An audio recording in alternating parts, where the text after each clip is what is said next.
Sorry about that, I was drinking coffee. It's one of these things where, because like the videos are around like 10 minutes long, you don't want your coffee to get cold. If you're playing a video game, this is the thing as well. If you have like a hot beverage and you're playing a multiplayer game, you never want to end up having your coffee or your hot chocolate or whatever hot beverage you have. You might be into cappuccino, you might be French, I'm not too sure. But like, you never want your drink to get cold by the end of the match. You always end up forgetting about it because you get so focused in the match, you know what I mean? Does anyone relate to that? Comment section below, would love to know. But either way, what is up guys, gals and means? It's me, Josh, aka NoirProxy, bringing you some Titanfall 2 today on the PlayStation 4. Hopefully tomorrow will be the PlayStation 4 Pro. I did actually get that on release, which was, what, 2 days ago? Maybe a day ago? It is a fantastic console, and Titanfall 2 looks amazing on PlayStation 4 Pro. Remember, it was actually enhanced for the PlayStation 4 Pro on the disc, so if you do end up getting that console, you will actually see the added effect in the future. The kind of like standard kind of upgrades that you get is better anti-aliasing, you get a way better frame rate, and especially in the campaign as well. The campaign actually supposedly dips because it's supposed to be locked at around 60, but it goes down to about 40, I believe, in the campaign. But like, frame rates have never really bothered me. Like, I'm one of those happy people that will easily just live with 30. Like, I see no difference because I'm a pleb. You know, I'm one of those lower beings. I'm not kind of like superior, like godlike, like these other people that can kind of like have to be in 60 frames per second. I have to so slow see every little minute second of our galaxy and universe and living being. But I'm not like that. I can just go about my life kicking butt, as you can tell, in 30 frames or just slightly a bit higher. Now, as mentioned, we are playing Titanfall 2 today on the PlayStation 4. Remember to drop a like if you ultimately enjoy this video, and why not subscribe for more Titanfall 2 gameplay in the future, along with PlayStation 4 Pro versions in the future as well. I will probably be uploading one tomorrow, I probably believe, along with a standard one, because I've got a lot of backlog of original Titanfall 2 videos as well. And it's one of these things where I don't really want to kind of get rid of them, because there's some really good ones. I will be using them in the review.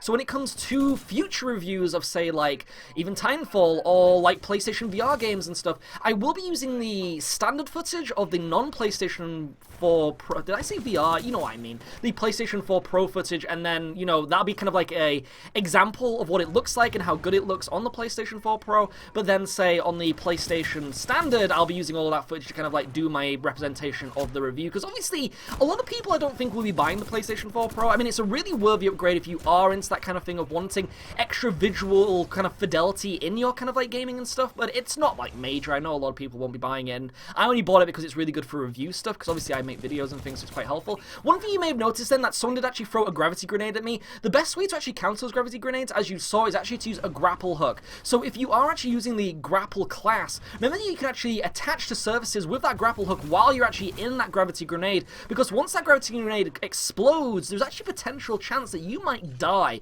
because it will actually do damage to you, and if you've already been hit by, say, an NPC or a pilot, then any more damage and you are dead. So make sure that you either have that grapple ability to actually jump out of that, or you have full health, because you're going to be pretty much screwed. But comment section below, let me know, what do you think to Titanfall 2? Would love to know. And while you're telling me, I'm going to drink some coffee. That is how I drink coffee. It's not really, I just wanted to put added effect because I thought you'd think I'd be cool. Isn't that how coffee drinkers drink the coffee? Oh, I don't know. But been loving this game so much. I mean, this is one of those things as well, is that I was really addicted to the original Titanfall on PC. I actually got it on release for PC because I wanted to kind of like experience a first-person shooter from such a long kind of like wait of like not playing many first-person shooters on PC. Like, this was before, say, like Overwatch and stuff came out, and so when Titanfall came out originally on PC, like, I was all for it. I played it to death. I think I put like about 200 hours into it. Bit of a shame that I didn't upload footage for that and stuff. I think I was just too lost in playing it and stuff, you know what I mean? And because it was this thing where I made so many friends when playing the original Titanfall as well on PC, but then it was this thing too where I was really longing for it to be on PlayStation 4, because as you know, I'm really into the PlayStation. It's my kind of like go-to console. I have one with me at all times, like say if I'm in my office or in my bedroom, my living room, there's always a PlayStation. If I want to play on my Xbox, or say if I want to play on like a PC, I either have to switch one out or I have to go into my office and play on that. And so it's this thing where like you don't really want to buy all the versions of a game, because obviously you can't kind of like cross saves like, well, your saves and your progress and stuff.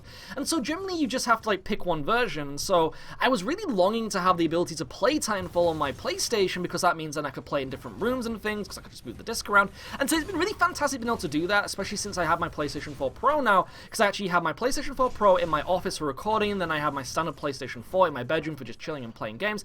And so lots of benefit for that. that, and again, because it shares the save files between those consoles, because they're pretty much the same console, there's just so much benefit to it. It's really useful, and it's this thing as well where, because I'm playing a series that I really love, it means I can play anywhere pretty much in my house, which is the main thing. You know, if I can just keep playing this game and like getting my money's worth out of it, then that's the main thing. Because I probably would have put even more hours into, say, like, Titanfall in the original release if, like, say, I could have played it on console. Now, obviously, it came out on Xbox One, but I just don't really play on my Xbox One that much. I don't know if anybody else kind of agrees with that. I mean, is there anyone that has an Xbox One and they kind of treat it like a Wii U or a Wii? Like, I've been kind of treating my Xbox One kind of like a Wii U and a Wii, because, like, the last game that I bought for it was Gears of War 4, as you know, which I recently reviewed, but, like, before then, what did I buy? Maybe, like, Halo 5?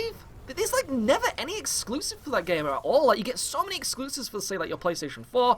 We have, like, Uncharted 4, and then all those other ones that I can't remember, like Ratchet & Clank, and, you know, everything like that. You get some really, really, really good games. And obviously there were things like timed exclusives, say, like Tomb Raider and stuff, but it's like, I wanted to wait for the PlayStation version for that as well, because it's going to get the enhanced visuals on the PlayStation 4 Pro, so I really thought about that purchase. I was like, I could play Tomb Raider, but I kind of want to play it on the PlayStation, because obviously as well, Tomb Raider was on the PlayStation originally, so there's a lot of that kind of thing as well, where my childhood was, a lot of it was playing Tomb Raider, and so I wanted to kind of like keep to that kind of loyalty kind of thing about it. So I don't know if anyone else agrees with that as well. Like, there's so much to it, but even when it comes to like third-party games, I find myself, you know, buying the PlayStation version as well, because all my friends are on there, which I think is one of the main reasons why you generally buy a game exclusively for a certain type of console. But then things as well like, you know, DLC. It seems like a lot of the time now PlayStation is getting a lot of DLC first, and so there is that kind of like factor. I mean, it works really well. Obviously it makes you want to buy the game for that particular console because you do want to get that DLC first, and so it's kind of like a naughty tactic, I guess, but it still really works out for you. Now, you may notice we're actually kicking in some serious butt cheeks. We're actually fighting against a Reaper right now. This is one of the brand new NPCs in the game, and you didn't actually get these in the original Titanfall, but it's kind of like a late game, I'll probably say a late game NPC, because you don't actually get these at the start. They come in a bit later on, plus mainly for the reason that they give you 5 score points, as you saw there. The whole point of attrition is obviously to gain points for your team by killing enemy pilots and obviously enemy players. We're kicking a lot of butt when it comes to enemy players. We actually had a massive stalemate right at the start of this video. We had so many people killing me, but then at the same time I was like killing them. But there was one guy down the corridor where he had like one dude, and then he had a dude behind him, and I let go of the trigger because they were like merged together, and I was just like so in the moment and just died. But the really awesome thing now is that, oh my goodness, taste the fist! That was amazing. That was a knuckle sandwich if I've ever seen one. Sully did not have a big enough mouth. He tried to fit it all in there, but he just exploded into human meaty chunks of awesome. That's when you need spaghetti, when they become bolognese. But it's this thing now where originally in Titanfall you only had the Sentinels, which are the little robot soldiers which you can actually hack and put onto your own team, or you had the standard human grunts which talk and have all that fun stuff about them. They kind of like a bit of a Halo feeling to them. And so one thing that you have now is you actually have a next level of enemies. You have the Reapers. Oh my goodness, look at this. A fatality finisher on a... This is the main thing. This is on a Scorch. Generally, Scorches are kind of like those close quarters, kind of like specialists. And I just murdered a Scorch. There's another Scorch right there. And I think he needs a tickle. Now, I do actually have my Uber here, which is obviously my nipple laser shot, but I'm actually going to overpower this. And as I was saying about NPCs, I get taken down by a Reaper there, which is on the top of that rooftop. So one thing that they can actually do now is the Reapers can actually scale buildings. They, you know, you never actually had an NPC that could do that originally, but now you actually have this kind of enemy type that is controlled by the AI that can actually scale buildings and chase after you.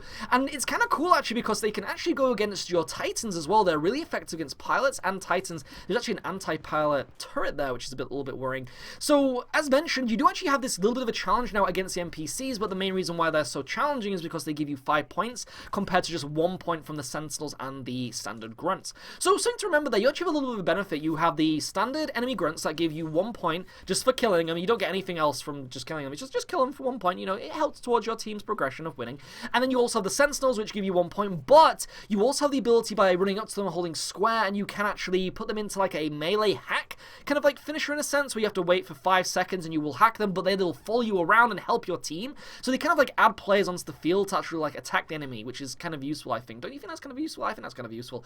And then finally you have the Reapers. Now the Reapers, as mentioned, they're kind of like little mini Titans that get controlled by the NPC team, I guess you could say, and they do some serious damage. They have 2 wrist cannons, and as you saw, they can do some amazing damage to your Titan, to your player, and you've got to be really careful with them. Another thing to mention as well is that you can't use primary weapons on them. You have to use your anti-Titan weapons, which kind of makes sense because they are like little mini Titans, but the robots, so obviously you would use explosives on them. It's kind of unusual though, because like a sentinel doesn't require like explosive weapons, you just shoot them with bullets. So where's the logic? You know, where's my logic? My coffee's getting cold and it's staring at me. Oh, look at this, look at this. This is the North Star flying around its ultra, and one thing you can actually do is grapple them and kill them in midair. That is something that I really want to show you in the future because it looks so badass and I really want to pull it off myself, but you never really see many North Stars. Generally, if I'm playing North Star, it's because nobody else is playing as North Star. North Star doesn't get enough love. It's always Ion or Legion or Tone, whatever. Or Ronin. There's always be people wanting to use the sword. It's kind of like Call of Duty with the knife, running around with the knife and stuff. But either way, it's been me, Josh, again on Proxy, bringing you some Titanfall 2 today. Would love to know your opinion in the comments below, what you thought to it. Make sure to like if you ultimately enjoyed this video, and why not subscribe for more Titanfall 2 gameplay in the future. But it has been me, Josh, and I would love to know all of your opinions. Thank you so much for all the support as well so far. Can't wait to bring you more, and ciao for now.